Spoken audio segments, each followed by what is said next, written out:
안녕하십니까. 신천 장로 과정 교리와 장정을 강의할 영등포 교회를 담임하는 태동화 목사입니다.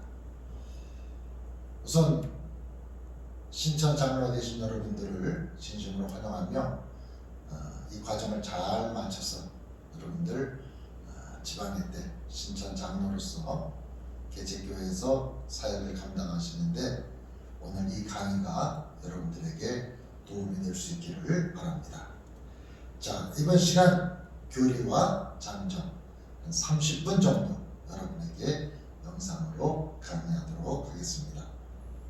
먼저 여러분들이 이 과정 공부하는 데 있어서 참고로 섬기며 본이 되는 장로라는 교재가 있고요. 그 다음에 장로고시 문제집이 있습니다. 공부하는 책이고 이거는 시험을 준비하기 위한 그런 고시책입니다. 그리고 교리와 장정을 공부하는데 저희가 이 교리와 장정이 책이 바로 이겁니다. 2019년도에 나온 거니까 마지막 입법위에 마치고 나서 나온 이 책이 제일 최신판의 교리와 장정입니다. 우선 이름부터가 좀 낯설고 생소하지요. 교리, 장정 좀 딱딱하기도 하고요. 교리와 장정을 공부하는 이유가 무엇인지 우선 몇 가지로 생각을 해보도록 하겠습니다. 교리와 장정, 말 그대로 교리는 감리교인으로서 무엇을 믿고 감리의 신학은 어떤 것인지 이런 내용들을 담고 있습니다. 그리고 이 장정이라는 것은 감리교회 조직, 제도, 의회 등을 다루고 있고 또 이 교리와 장정 안에는 감리교회 내에 여러 기관의 정관들 이런 것들이 담겨 있습니다. 말 그대로 이 교리와 장정은 감리교회가 어떻게 유지되고 있고 무엇을 믿고 어떻게 치리하고 어떻게 모든 제도를 꾸려나가고 있는지에 대한 그런 내용이 이 책에 담겨 있습니다. 그래서 신학대학에서는 이 교리와 장정을 필수 과목으로 공부를 하게 돼 있습니다. 자, 이 교리 장정 공부하면서 우선 감리교회 역사에 대한 이야기, 감리교 신학은 어떤 것을 담고 있는지, 또 법에 대한 이야기, 조직과 행정 이런 이야기들을 짧은 시간 내에서 여러분에게 요약해서 말씀을 드리고 여러분 교재를 통해서 또 문제집을 통해서 여러분들이 공부할 수 있기를 바랍니다. 자, 감리교회 우선 교회에 대한 이야기를 한번 해볼까요? 교회가 언제부터 시작이 됐을까? 사람들은 언제부터 예배를 드렸을까? 아담과 하와는 하나님 앞에 따로 예배 드릴 필요가 없었겠죠. 에덴 동산에 하나님과 함께 있었기 때문입니다. 하나님과 대화하고 또 산책도 하고 아마 하나님이 놀러 오시고 그랬겠죠. 그러다가 선악과를 따먹고 난 뒤로부터 얘기가 좀 달라집니다. 그래서 가죽 옷을 입고 하나님 앞에 나오게 되고 그리고 시간이 지나고 나서는 돌단을 쌓고 예배를 드리게 되지요. 단을 쌓고 예배를 드리게 되고 그리고 어떤 건물 형태의 모습으로 교회가 시작되는 최초의 모습은 성막이라고 볼 수 있습니다. 이 성막은 출애굽 당시에 하나님께서 모든 식양을 일러주셔서 그대로 만들었던 그것이 바로 성막이고 출애굽 당시에는 이동형 성막이었습니다. 그랬던 이동형 성막이 가나안 땅에 들어가고 난 뒤에는 이것이 고정형으로 바뀌게 되면서 이 고정형 성막은 규모도 좀 커져서 엘리 제사장 또 사무엘이 성막 안에 있었던 그런 내용들이 나타나고 있습니다. 자, 그러고 난 뒤에 이런 성막에서 성전으로 바뀌어가는 과정이 있는데, 그것은 다윗 시대에 통일왕국을 이룬 다윗이 성전을 건축하려고 준비를 했었지요. 그런데 하나님께서는 다윗에게 성전 건축을 허락하지 않으셨습니다.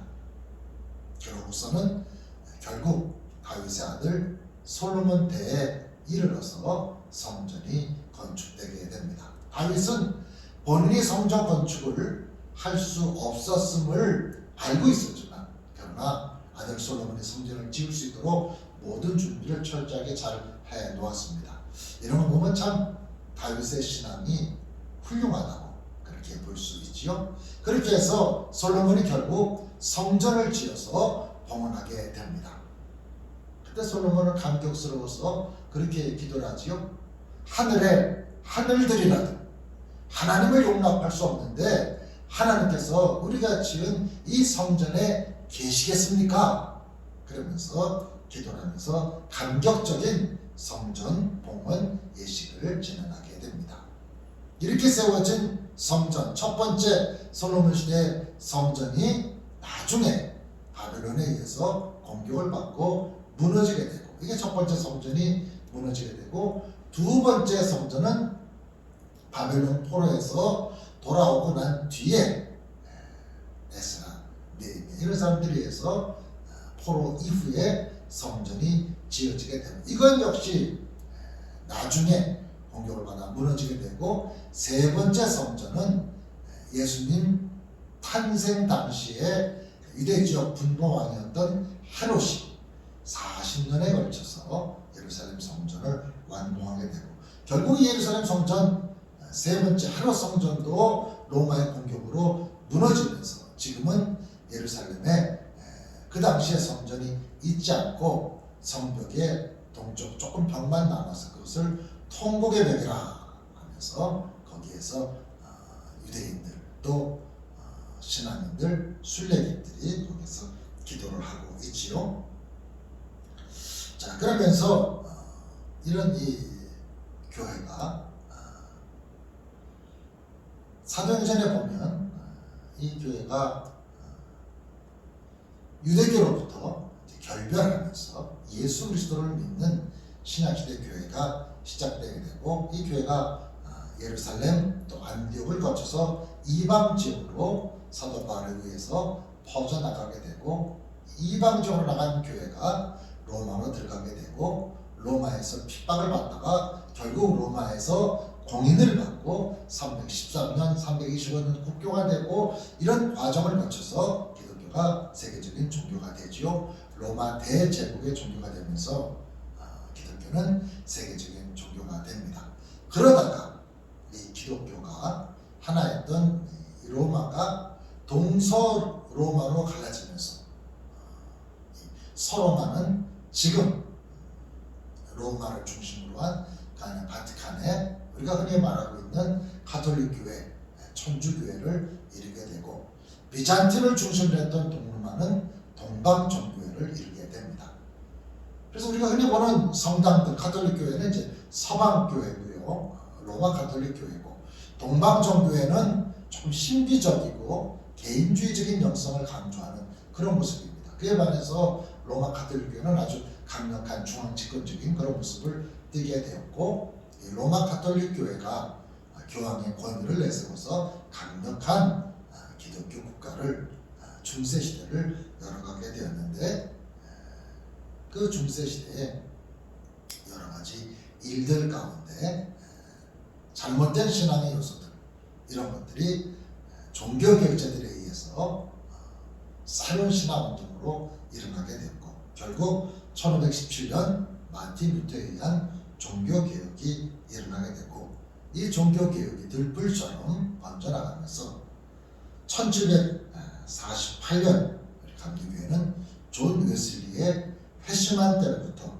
1738년 5월 24일 저녁에 존 웨슬리의 회심으로부터 감리교회가 시작되게 됩니다.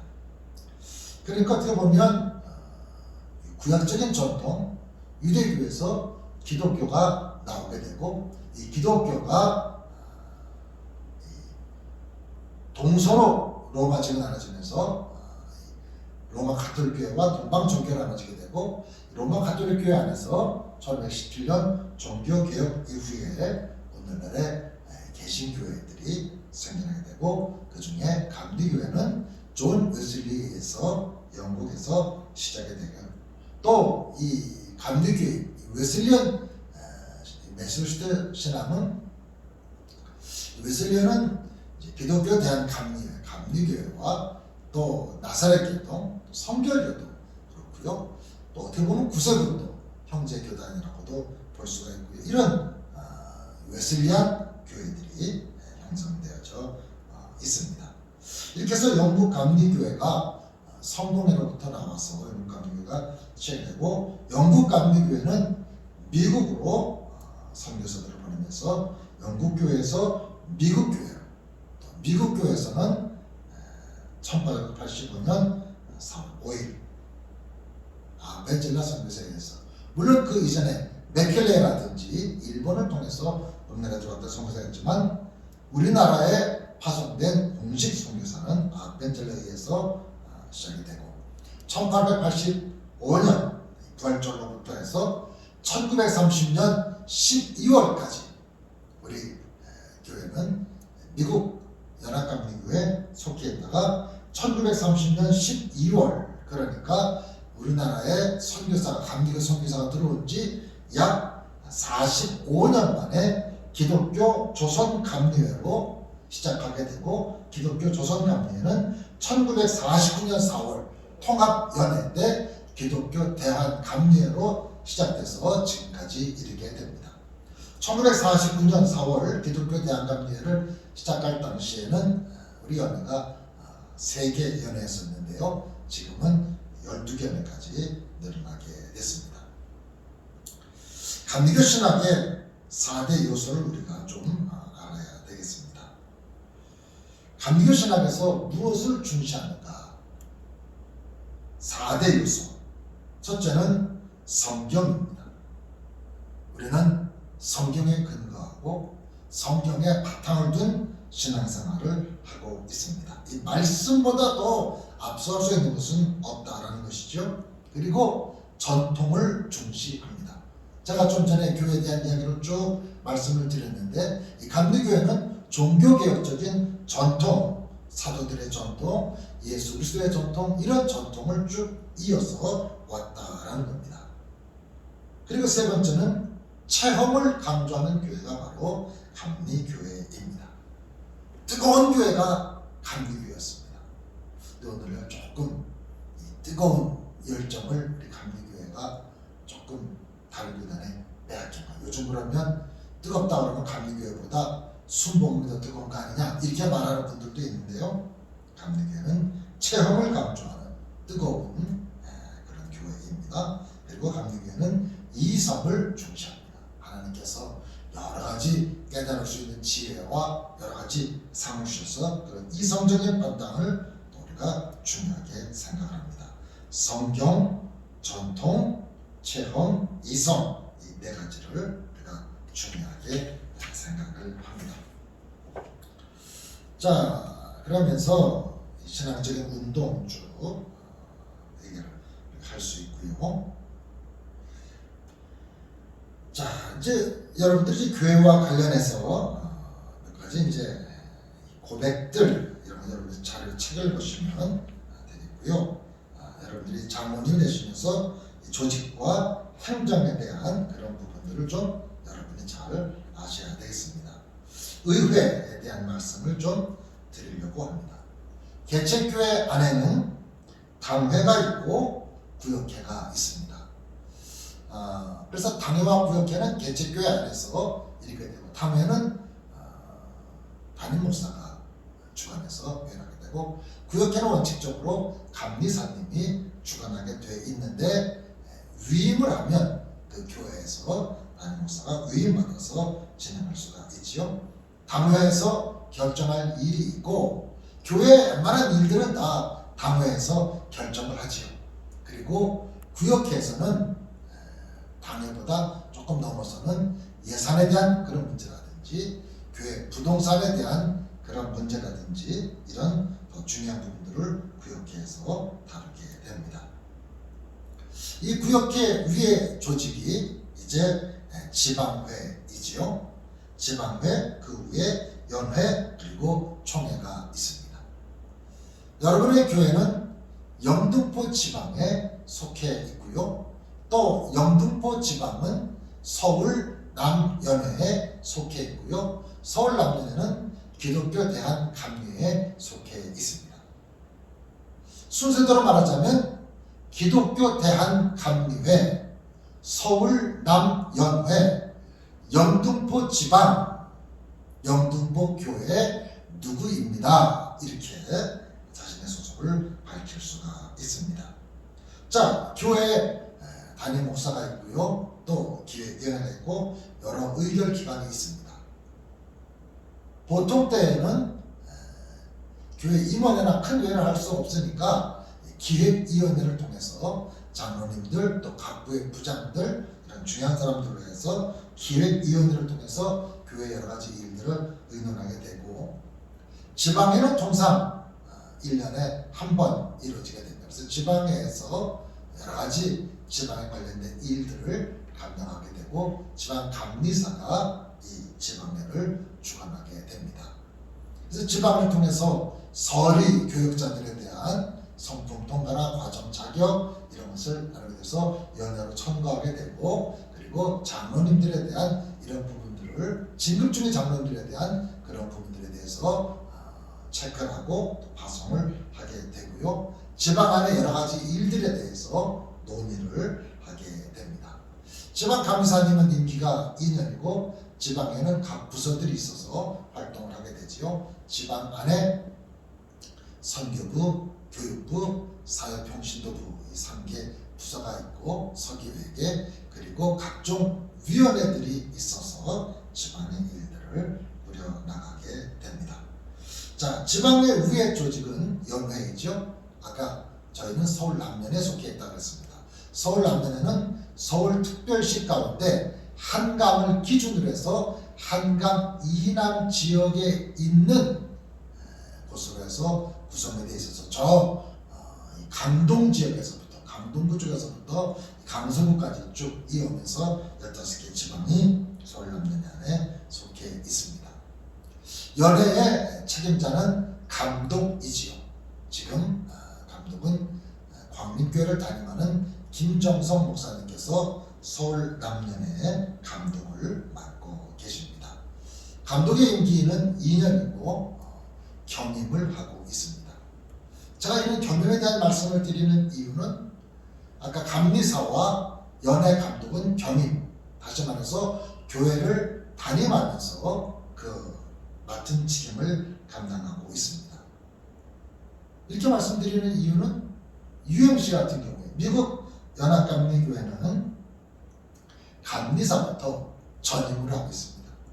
감리사부터 교회를 담임하지 않고 감리사, 또 감독 이런 분들은 개척교회를 담임하지 않고 그 사역만 전담해서 하고 있습니다.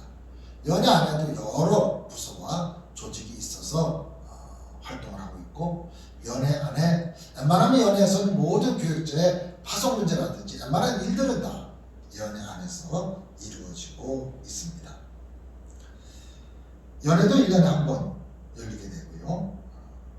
이 연회에서 결정된 일들을 연회 안의 모든 교회가 나누게 됩니다. 연회 위에는 이제 총회지. 총회에는 총회 본부가 있고 총회 관련된 위원회들이 있어서 그 위원회가 사역을 감당하게 됩니다. 총회 회기는 2년 단위로 진행됩니다. 그러니까 지방 감리사도 임기가 2년, 연회 감독도 임기가 2년, 총회도 2년에 한 회기로 가는데 지금 현재 감독회장은 4년 전임으로 되어 있습니다. 그래서 전임이라는 말은 교회를 담임하지 않고 감독회장의 직무만 오로지 수행하도록 그렇게 하고 있지요. 그래서 감독회장은 감리교 본부의 최고 책임자로서 여러 위원회와 또 각종 일들을 맡아 하고 감리교를 대표하는 영적 행정 수반 역할을 감당하고 있습니다.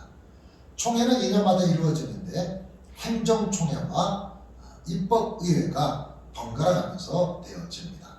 그래서 2020년도에는 행정총회가 있어서 감독 선거가 있었고요. 2021년에는 입법의회가 있어서 법을 개정하는 그런 일들을 하게 됩니다. 그래서 입법의회를 통해서 이 교리장정, 우리가 공부하고 있는 이 책이 나오게 되는데요.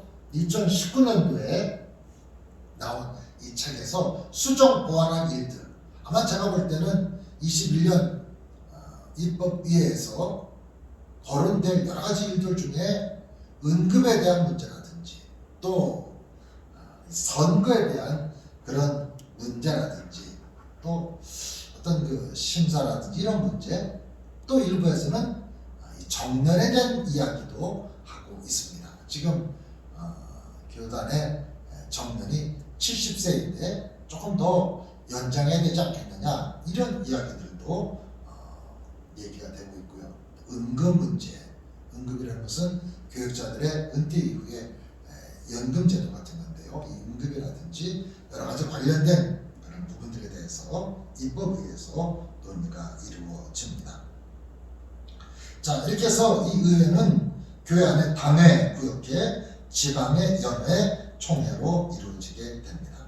교회 안에서는 교회에 맡겨진 임무를 잘 감당하기 위해서 각각의 부서를 통해서 일들을 감당하게 되죠. 선교, 교육, 예배, 사회봉사, 문화, 재무, 관리부가 있어서 이 부서들이 각각에 맡은 일들을 하고, 이외에 남선교회, 여선교회, 청장여선교회, 청년회, 또 교회학교, 이런 자치단체, 또 여러 기관과 사역들이 교회 안에서 이루어지게 됩니다. 그래서 이런 각부의 부장들이 역할을 잘 감당을 해야, 그래야 교회가 온전하게 부흥하고 발전을 할 수가 있지요. 자, 이런 그 의회, 그 다음에 이제 이 교인에 대한 이야기를 좀 해야 되겠습니다. 여러분들이 이제 교회에 대한 그 얘기는 우선 개척교회 안에 담임자가 해야 되는 그런 역할들이 있고요. 교회 안에 교역자들, 평신도들 각각 역할을 감당하고 있습니다. 교역자는 담임자가 되기 위해서는 신학대학, 대학원을 졸업하고 그리고 서립파송이라는 절차를 거쳐서 담임자가 됩니다. 그리고 이런 과정들을 거쳐서 목사 안수를 받고 중회원, 정회원 이런 과정을 쭉 거쳐서 정회원 10년급을 넘어서야 감리사가 될 자격이 생기고요. 그리고 정회원 20년급을 넘어가야 연회 감독이 될 자격이 생기고, 정회원 25년급을 넘어가야 그래야 감독회장에 출마할 수 있는 자격이 됩니다. 대부분 이런 연급 제도에 대해서 부정적으로 얘기하는 사람들도 있는데요. 현재 우리는 이런 연급에 의해서 모든 일들이 또 진행이 됩니다. 자, 교회들 같은 경우에는 일반 원입인이 있고요. 그 다음에 세례를 받는 세례교인이 있습니다. 세례교회는 두 종류가 있죠. 세례아동, 아동 세례를 받는 사람이 있고, 유아세례, 그리고 유아세례, 아동세례, 그리고 이제 입교인 되고 난 뒤에 입교와 세례식을 같이 하는 성인 세례를 받는 것으로 나눌 수가 있습니다. 자, 세례받고 입교를 하게 되면 그때로부터 이제 집사가 되고 권사가 되고 장로가 되는 그런 과정이 진행이 됩니다. 이 얘기를 조금 여러분에게 자세하게 드리도록 하겠습니다. 자, 집사가 되기 위해서는 감리교회에서 입교인이 된 지 2년 이상 지나야 되고 70세 미만인 사람이 집사가 될 수 있습니다. 신학이 돈독하고 교리장정을 공부해야 되고요. 집사석도 교리장정을 공부하라고 하는데 사실 뭐 이렇게 좀 쉽지는 않지요. 또 과정을 진행이 돼야 됩니다. 자, 권사는 집사보다 훨씬 어렵죠. 권사는 입교인 15명의 1명 비율로 선출을 합니다. 입교인수가 15명이 미달돼도 한 명의 권사를 선출할 수가 있고 60세 이상 된 권사는 정수에서 제외해서 조금 권사를 세우는데 유도리를 줬습니다. 권사가 되기 위해서는 집사로 5년 이상 규칙을 연임해야 되고 35세 이상이 돼야 되고 70세 미만인 사람으로서 교리장적으로 공부하고 신앙적으로 다른 일을 권면할 수 있는 능력이 있어야 되고 권사 과정고 시에 합격을 해야 합니다. 권사의 직무, 기도회를 인도하고 신방하고 속회를 분담에 가르치고 또 자기에 맡겨진 일들을 감당을 합니다. 자, 장로님, 여러분 지금 신천 장로님들이신데요. 장로가 되시기 위해서는 감리교회에서 권사로 5년 이상 연임하면서 신앙에 돈독하고 교인의 의무를 성실히 감당하고 가족의 신앙생활을 하며 전도할 능력과 열심히 있는 자로서 40세 이상 65세 미만, 아까 집사 권사는 70세 미만이었지만 장로가 65세 미만인 이유는 과정을 거쳐야 하기 때문입니다. 신천, 1년급, 2년급, 안수 이런 과정들이 있기 때문이죠. 그래서 장로가 되기 위해서는 기회견의 청구, 당회에서 출석회원 3분의 2 이상의 찬성이 있어야 신천 장로로 청구를 받게 되고 지금 여러분 공부하는 이런 과정들을 다 거쳐서 모든 것을 지나게 되면 지방회를 통해서 출석회원 3분의 2 이상의 찬성으로 포맨 통과를 받고 증서를 받아야 정식 장로로 사역을 할 수가 있습니다. 장로가 된다는 것은 교회를 도와서 단임자를 도와서 교회 사역을 잘 감당해야 되고 교인들을 잘 지도하고 여러 가지 중요한 일들을 맡아서 하게 됩니다. 장로에 대한 이런 부분들은 지방회에서 맡아서 하게 됩니다. 자, 지금 신천 장로 과정의 교회 장제에 대한 말씀을 드리겠는데요. 여러분이 모든 것을 다 말씀드려놓고 이 정도로 강의를 하고 여러분들이 섬기며 본이 되는 장로라는 책, 또 장로고시 문제집, 표지는 조금 다를 수가 있습니다. 여러분들이 공부를 하셔서 두고두고 오늘 이 과정만이 아니라 여러분 신앙생활에 도움이 될 수 있도록 그렇게 하시면 되겠습니다. 여러분들이 시험을 보는 것은 제가 이 문제를 어렵지 않습니다. 강의 중에 다 했던 내용인데 조금 문제 설명을 드리자면 여러분이 출석하시는 교회는 우리 교회 이름이 뭔지 기독교 대한감리회 서울 남년의 영등포 지방에 소속되어 있습니다. 여러분들이 이걸 잘 가름을 채우시면 되겠고요. 감리교회의 특징이 무엇인가? 이건 여러분들이 책을 봐야 됩니다. 그래서 감리교회 교리적인 특징은 인간의 자유의지, 다시 말해서 누구나 믿음으로 구원받을 수 있는 길에 이룰 수 있다. 자유의지, 만민의 구원, 신자의 임의와 성화, 그 다음에 감독제도, 감리사제도, 석회조직 이런 것들이 감리교회의 특징이라고 볼 수가 있습니다.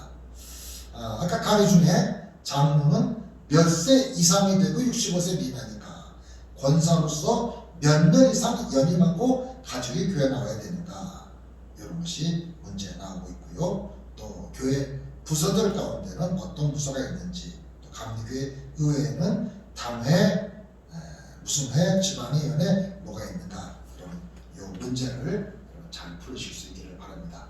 좋은 장로님들 되시기를 바랍니다. 여러분 영상 강의를 들어서 감사합니다. 고맙습니다.